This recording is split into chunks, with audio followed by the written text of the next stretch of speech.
All right, everybody listening, this is going to be part 2 of our video series. I've got Burton Alicando, the PropStream expert. If you're not familiar with Burton, you better watch our last video where we dove into pretty deep some of the lists that you can pull and the information that you could find to be reaching out to sellers, finding the best sellers to be going after to get some new properties. So today, what we're going to be diving into is how to pull comps on properties, the best areas in PropStream to navigate to find your comps and to be comping out properties. And for those of you listening that don't know what comps are, comparables, market comparables. So if you want to buy a single family property that's right now it's up for $100,000, you're going to flip it and you're going to put 50,000 into it. You want to know that that property is going to be worth $215,000 after you do that work to the property. So pulling comps and being aware of the comparable properties in that area is something and a skill that you need to build for yourself. And Burton is going to show us how PropStream can help us out with that and the best areas to go to today. So Burton, I'm excited to dive in today with you, brother. Thank you, Matt, for having me. And everyone, thank you so much for being here today. I hope that what I'm about to show you could definitely help you out when it comes to comping your next property. And Matt nailed it right on the head. For those that don't know what comps is, it's comparables, right? The idea is to look at a property that may not be in perfect condition right now, but to get an idea of what it could be, right? What could that house sell for, right?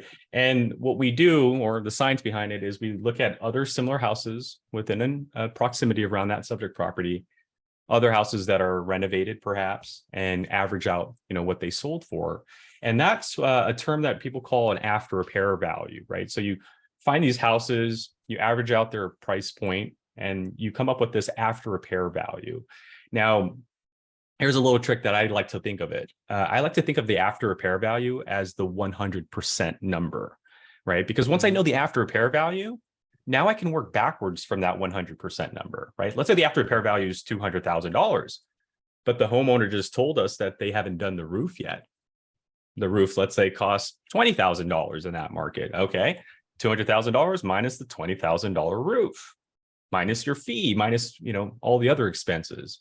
So although you are using data to find local houses that are similar and what they sold for after renovation, think of it that way. I need that value so I know how to work backwards, okay? Now, another thing I want to add when it comes to comps, although it does mean comps, comparables, let me give you guys another little trick as to what each letter of comps means. And we'll do that using PropStream. So let's start with the letter C. The letter C in comps stands for construction, right? So when you're talking to a homeowner, the first thing you want to know when you're speaking to the homeowner is, what's the construction of the property, right? What's the condition of that property? Is that at 100%, right? Is it at 50%? And so when you're pulling up PropStream, and let's say I'm going to Oklahoma City right now, and I go to this area in Valley Brook, perhaps, and I click on a random property, and I go into the details, and I'm talking to the homeowner. I'm not going to just immediately go, hey, thanks for calling me. How does $200,000 sound for your property? It's going to throw them off guard, right? Like, that's not how conversations go in this industry. There's rapport building. So like literally your conversation could be an hour long. But the first thing we want to know when we're talking to the homeowner is the condition of the property. So with PropStream, that's the first tab that we give you is, hey, let me know about the property. So I know it's 3 bedrooms and 1.5 bath. I know it was built nearly 40 years ago. Right. And so just having that information, I could ask these homeowners some questions. I could say, hey, Linda, hey, Lyle, I see your property is nearly 40 years old. You got to do the roof every 30 years. Have you guys done the roof? And they could say, no, we haven't done it. Now I know they're not getting 100% in terms of value. Right. So the first letter of comps stands for condition. And we need to know what that is. And our property details can help you with that. Property characteristics, land and location information can also be of use. So that's the letter C. We need to know everything about the condition of the property, the construction of the property. The letter O is obstacles, right? Other than the condition of the property, what obstacles is the house going through? Are there any title issues, right? So with this random property that I just clicked on, there are no obstacles. It goes immediately into comparables. But let me show you a property where there could be an obstacle. Let's say I clicked on a property with the pre-foreclosure on it, right? When I first click on that property, what's the first thing I want to know about? The condition of the property. Once I understand the condition of the property, the next thing I want to know are there any obstacles I need to know about? And for this property, there are two obstacles. One, it's in a pre-foreclosure right now. So I got to work fast because this property looks like it's up for auction. And this property is currently active on the market. So I have to work with the realtor now. These are some obstacles. And these obstacles can dictate whether you need to work with this property or you got to say, sorry, I can't work with you because your property is listed with a realtor. You didn't tell me about that. So C is the condition. Got to know that. O stands for the obstacles. M in the COMPS stands for your mortgage. Now that you know the obstacles, right? Now you know the condition and the obstacles. Are there any mortgages on the property? With this property, there are no mortgages because it was paid for in cash 6 years ago. With the previous property, there was a mortgage. So with this property, oh, actually, they were clear too. They're free and clear, no mortgage with them as well. But that's what the M stands for. So when you're dealing with a property that has a lien, for example, and you're talking to that homeowner, I need to know about your property details, the condition. I need to know about the obstacles, that's the O. And I also need to know about your mortgage. Finally, the letter P, or next we go to the letter P. And what the P stands for is your price now. Now that I know the condition's not at 100%, now that I know that you owe someone a lien of a few $1,000, $627, and I know that you have a mortgage roughly around $327,000 plus that $600 lien. So let's just round up and call it $330,000. Is that balance too high?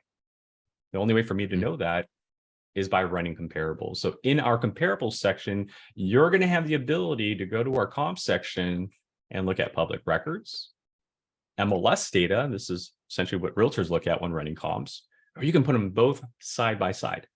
So here at PropStream, we don't comp for you, but we do give you the ability to add some filters like our subject property, which is 3 bedrooms, maybe 3 bathrooms, add some year built, increase or decrease your distance to get more comps or less comps.